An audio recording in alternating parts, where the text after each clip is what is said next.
Alright, fans and friends, I just decided to follow it up as immediately as possible so I don't have to rescrew everything. And so in the top left we have the Turtle Wax, the release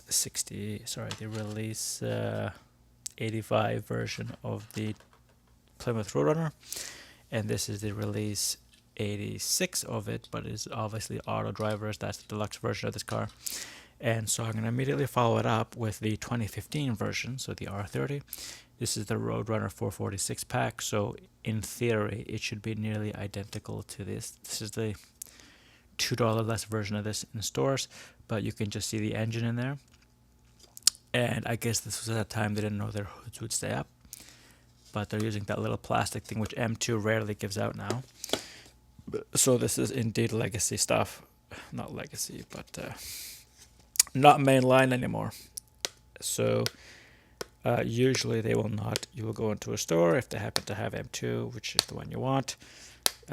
In Canada, they're Walmart only. So if somebody's selling it on Kijiji or eBay, it's going to cost you 2 or 3 times as much.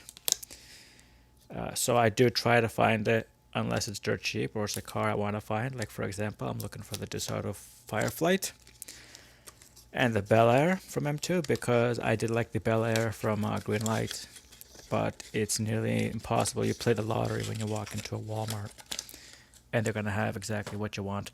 I do like, and this is one of the things about those earlier packages, and look how nice that is.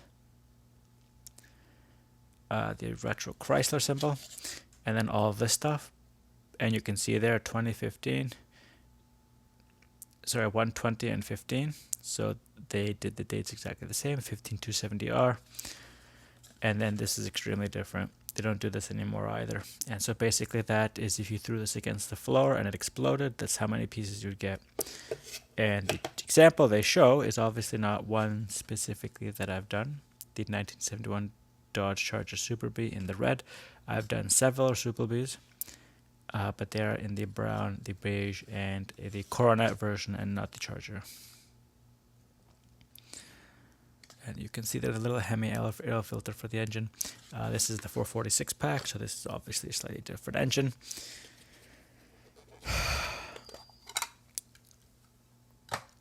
And so here we have it. I will not be opening obviously that door because that thing's in the way. And we might as well cover the engine first because I don't really want to move that thing out. And everything else looks extremely similar actually between the 440 and the Hemi. They're similar displacement. One I believe is 426, and then this one obviously is 440.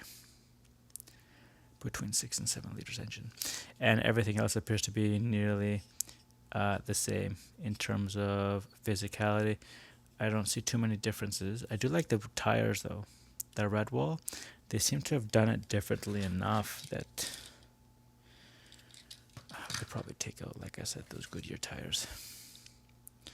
But they chose the steel wheel black instead of the chrome 5-spoke.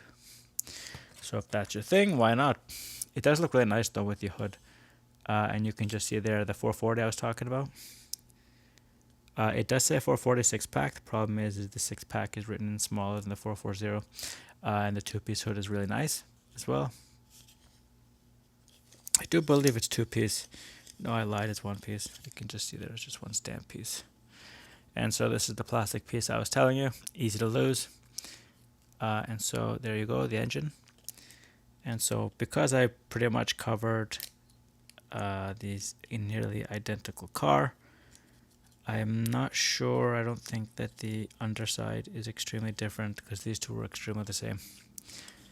So I don't feel, unless somebody wants me to in the comments, I can do another video, but for the most part it looks to be nearly the same, even the same seats. I guess we could do it with this side. And see, that's what I don't like. You know what though? It is actually looks like it's just glued in. I have pulled the pin out.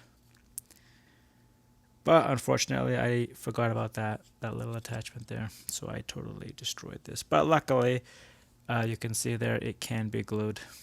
So I took the last second of this video to demolish this car. But I have a bunch of gluing projects that are M2, Green Light, and Hot Wheels related, so I guess I will be looping that in with this. So fans and friends, I guess that's one of the reasons they stopped releasing it with this, because they have boobs like me using these things and destroying them. Anyway, thanks for watching this video. Like I said, I took the time to destroy my own stuff for no reason. The release 30 version of the Plymouth Roadrunner in 446 pack, which will have to have its door glued together.